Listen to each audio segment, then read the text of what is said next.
He meets her, and something ancient stirs, not love, not lust, but recognition. A memory of something he has buried. A reflection he cannot name. She smiles, and the air bends. It is not her beauty that traps him, it is the echo. Something inside him, long asleep, now looks back through her eyes. She does not chase him. She does not need to. For the most magnetic energy in the human soul is not pursuit, but reflection. And she, whether she knows it or not, reflects his hidden world. The world he fears to face. He feels both drawn and threatened. She feels both powerful and cursed. And in that tension, between attraction and annihilation, their story begins. Every man carries two women within him. The woman of light, his ideal, his dream, his hope. And the woman of shadow, the one who whispers what he refuses to hear. The first comforts his ego. The second dissolves it. He spends his life searching for the first. But it is the second who changes him. When he looks into the eyes of the woman who mirrors his shadow, he does not see her. He sees the forbidden shapes of his own soul. His envy, his rage, his hunger for power, his need to control what he cannot understand. She stands before him like a sacred mirror, and in her silence, he meets the truth he has denied. To him, she is chaos. To herself, she is simply real. Her presence exposes his facade of control. Every word she speaks seems to vibrate against the hidden fractures of his psyche. She doesn't fight him, she reflects him. And that, for a man unacquainted with his darkness, feels like war. In Jung's language, she awakens his anima, the feminine image living in his unconscious. But this is no gentle muse. This is the raw, untamed aspect of soul that demands wholeness. He sees in her what he lost. The capacity to feel. The capacity to surrender. The mystery of creation itself. But he also sees in her what he fears. His own neediness. His shame. His dependency. The softness that his ego has spent decades exiling. And so, he projects. He calls her intoxicating, manipulative, dangerous. He names her witch, temptress, or goddess. He loves her and hates her with equal fire. But she is none of these. She is simply the mirror. She reflects back what he cannot bear to integrate. He calls her too emotional because he fears emotion. He calls her too demanding because he fears intimacy. He calls her too independent because he fears irrelevance. Every accusation he throws becomes a confession of what he represses.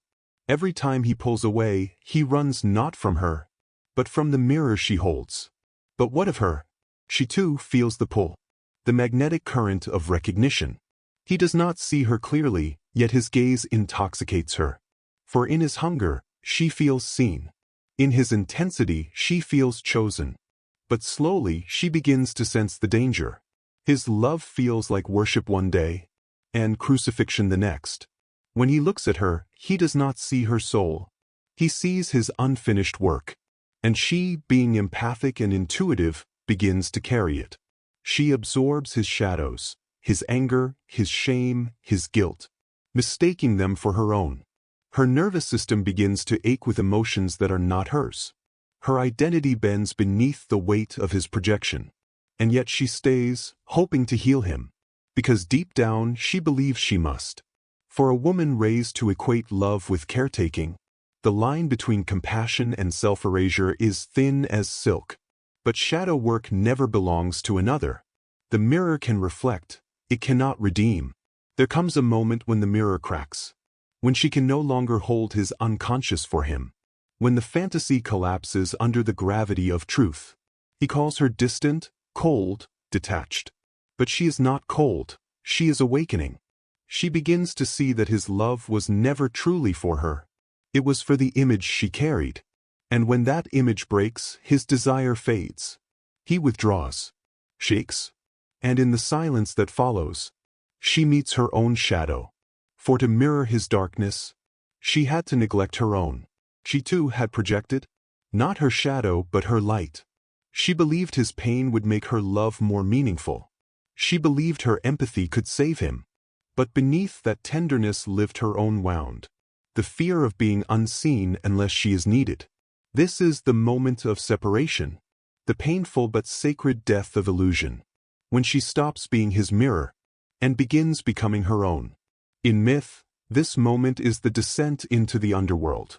Persephone's fall. Inanna's stripping. The feminine soul descending through the layers of illusion. To reclaim her power from the dark. She feels empty. Her heart, once filled with longing, now holds only echoes. She wonders if love itself was a lie. But the truth hums beneath the grief. Love was never lost, only misplaced. She had given it to his image, not her soul. Now, alone in the silence of self-confrontation, she begins to hear a different voice. The voice of her own shadow. It whispers not of romance, but of integration. Not of being loved, but of being whole. She realizes that her allure was never in her reflection of him, but in her capacity to reflect truth. When she mirrors without attachment, without the hunger to be understood, her presence becomes alchemical. She transforms without absorbing. She empathizes without dissolving. She loves without losing herself. This is not the softness of submission. It is the stillness of sovereignty. When she leaves, he collapses inward. He searches for her in other faces, but the reflection is gone. He cannot recreate the fire, because the fire was not her body, it was his shadow meeting itself. Without her, the world feels pale. He calls it heartbreak, but Jung would call it confrontation with the unconscious. He has lost the external container of his projection. And now, the only way forward is inward. This is where men either awaken or repeat. Some chase the mirror in endless faces, collecting reflections instead of truths. Others descend into the darkness, seeking to understand what she awakened. If he is brave, he learns that her allure was never dangerous. What was dangerous was his blindness to his own depths. She did not destroy him. She revealed where he was already broken. And if he dares to face that fracture, he begins the path Jung called individuation, the integration of the self, the union of shadow and light, the end of projection, the beginning of presence. For her, too, the journey continues. She has walked through the dark mirror and returned whole. She no longer needs to be chosen to feel valuable. She no longer mistakes chaos for connection. Her allure changes. It no longer intoxicates, it awakens. When she enters a room now, men still feel something stir. But it is not lust or conquest, it is awareness. She reminds them of what they could become. She mirrors not their wound, but their potential. This is the alchemy of the feminine in her power. She no longer mirrors to be loved. She mirrors to illuminate. Her eyes no longer plead, they witness. Her love no longer binds, it liberates. Every attraction is a mirror.